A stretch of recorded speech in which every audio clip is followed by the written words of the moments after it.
नहीं। सब टीका टोपी लेके बहुत बवाल मचा हुआ है जमुई में। देखिए, सबसे पहले आज जिले के स्थापना दिवस पे पहले हम सभी जिला वासियों को इसकी शुभकामनाएं देते हैं। और आज के अवसर पे हम लोग यही चाहेंगे कि पूरे ज़िले में अमन चैन शांति बनी रहे।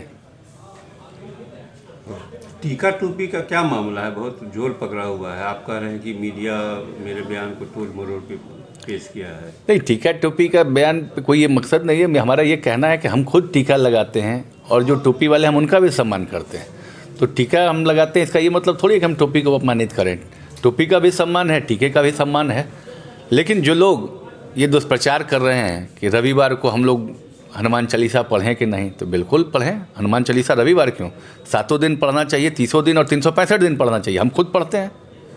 आज भी देखिए तिलक लगाए हुए हैं, तो हम तिलक का भी सम्मान करते हैं और टोपी का भी सम्मान करते हैं। और रही बात जो पूछ रहे हैं कि रविवार को पूजा करें, वो पूजा भी करें। रामनवमी आएगा, आपसे ज़्यादा धूमधाम से हम मनाएंगे। हर वर्ष मनाते आए हैं और इस वर्ष भी मनाएंगे। और जब जब रामनवमी आएगा तब तब मनाएंगे। हनुमान जी के भक्त हैं, बिल्कुल मनाएंगे। लेकिन जो ये दुष्प्रचार कर रहे हैं वो गलत तरीके से प्रचार कर रहे हैं। लाइसेंस की बात कर रहे हैं, लाइसेंस की बात आप कर रहे हैं। हनुमान चालीसा पढ़ने के लिए कोई लाइसेंस नहीं है। लेकिन एक झुंड बनाकर चलने के लिए, कहीं पे 500-1000 लोगों के गैदरिंग करने के लिए, उसके लिए ज़रूर लाइसेंस लेना पड़ता है। चाहे वो जिस भी धर्म के हों, जिस भी जाति के हों, उनको ये लाइसेंस लेना पड़ता है। और कोई ऐसा नहीं है कि वो इसकी कोई नई चीज़ है। ये पुरानी परंपरा चलती आई है, सरकारी परंपरा है ये। और लोग इसको अगर अलग अलग तरीके से देख रहे हैं, उसमें कुछ मीडिया चैनल्स भी हैं जो इस तरह से लोगों को भ्रमित कर रहे हैं कि बिहार सरकार के मंत्री कह रहे हैं कि हनुमान चालीसा पढ़ने के लिए लाइसेंस लेना पड़ेगा। तो हमें ये बताएं कि हमने ये कब कहा कि हनुमान चालीसा पढ़ने के लिए लाइसेंस लेना पड़ेगा? ये हमने अगर कहीं कहा हो तो हमारे बयान को दिखाएं। हमने ये कब कहा कि रविवार को आप हनुमान चालीसा नहीं पढ़ें? हमने तो ये कहा कि रविवार को खिचड़ी प्रसाद वितरण नहीं होता है। सनातन में हम लोग जानते हैं, हमें जो पता है, पता नहीं कुछ नए सनातन के लोग हैं जो रविवार को भी खिचड़ी खाएंगे, गुरुवार को भी खाएंगे। हो सकता है उनका पेट खराब हो, तबीयत खराब हो, खाते होंगे। लेकिन प्रसाद के तौर पे हम लोग जो जानते हैं, हम लोग प्रसाद नहीं बनाते हैं और नहीं मनाते। और रविवार को तो खीर का प्रसाद चलता है, गुरुवार को खीर का प्रसाद चलता है, खिचड़ी का प्रसाद कहाँ हम लोग खाते हैं? ऐसा तो नहीं कि चुनावी साल है मंत्री जी, और चुनावी साल को लेके लोग मैंने अपने वोट बैंक की राजनीति को लेके इस तरह का। एक्चुअली देखिए, इसमें एक चीज़ समझ में आ रहा है कि इसमें कोई वर्ग नाराज नहीं है। कुछ तबके हैं जो हमसे नाराज रहते थे, उनको एक मौका मिला है बोलने का। कोई वर्ग नाराज नहीं है, चाहे वो हिंदू हो या मुसलमान हो, चाहे वो अगड़ा हो या पिछड़ा हो। कोई वर्ग हमसे नाराज नहीं है। जिनको हमसे व्यक्तिगत नाराजगी है वो वर्ग इसमें रोटी सेंकने का काम कर रहा है। तो ज़्यादा रोटी ना सेंके, अपना जिनको जो लग रहा है अपना करें, अपना जिनके जो इच्छा है करते रहें। हम जो सच है वो कहते रहेंगे, उसमें हम पीछे नहीं हटेंगे। अच्छा, अभी दिल्ली में मुख्यमंत्री का शपथ ग्रहण हुआ, रेखा गुप्ता प्रतिक्रिया दे रहे हैं। देने दीजिए। हम अपने बयान पे आज भी अडिग हैं। हम कोई गलत बयानी नहीं किए हैं और आज भी अपने बयान पे हम अडिग हैं। वही बयान मेरा आज भी है, भले उसको तोड़ मरोड़ के दिखाया जा रहा हो, लेकिन मेरा बयान सही है। आप ये बताएं कि 2017 में जिस तरह जमुई के सभी दुकान, यहाँ के मार्केट बंद हो गए थे, क्या चाह रहे हैं कि 2025 में भी वही घटना दोहराई जाए? आम आवाम अपने घर से नहीं निकल सके, आम आवाम अपने घर से खुलेआम जिस तरह से शांत माहौल में निकलता है, क्या चाहते हैं? इसको अशांत बना दें? हमारे पूर्वजों ने कुर्बानी देकर ये ज़िला बनाया है, इस ज़िले को हम आग लगने दें? हम एक बात बता दें, ये पद रहे ना रहे, सुमित जब तक रहेगा ज़िले को अशांत नहीं होने देंगे, ज़िले को नहीं जलने देंगे। क्या कहना चाहेंगे कि एनडीए कमज़ोर होगा इससे?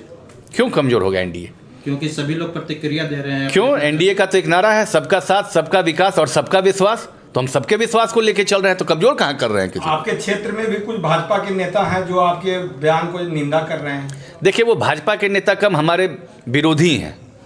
जो भी दल में अगर इस तरह के, वो भाजपा के नेता कम, किसी अन्य दल के नेता कम, हमारे विरोधी हैं। तो हमारे विरोध में उनको एक मौका मिला है रोटी सेंकने का, सेंकने दीजिए। कभी कभी तो आग जलता है तो रोटी भी सेंक लें उन लोग।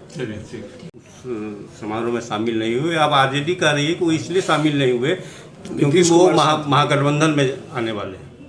देखिए, एक बात हम बता दें कि कार्य की व्यवस्था होती है, आप सभी पत्रकार बंधु भाई भी हैं, और कई बार आपके घर में भी कुछ कार्यक्रम होता है और कुछ आपके पास और कुछ कार्य आ जाता है, वैसा महत्वपूर्ण कार्य। देखते हैं आप लोग शादी ब्याह भी छोड़ देते हैं। तो अभी बहुत महत्वपूर्ण कार्य चल रहा है हमारे नेता के लिए। अभी प्रगति यात्रा चल रहा है बिहार में, और उस प्रगति यात्रा को बीच में बाधित करके वहाँ जाना उचित नहीं था एक शपथ ग्रहण समारोह में।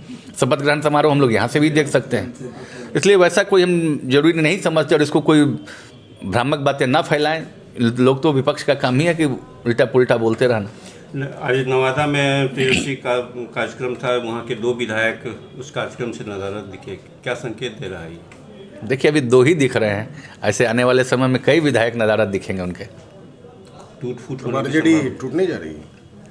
अब देखते तो चलिए, आगे आगे देखते चलिए, अभी चुनावी वर्ष है, अभी इस साल बहुत कुछ होने वाला है।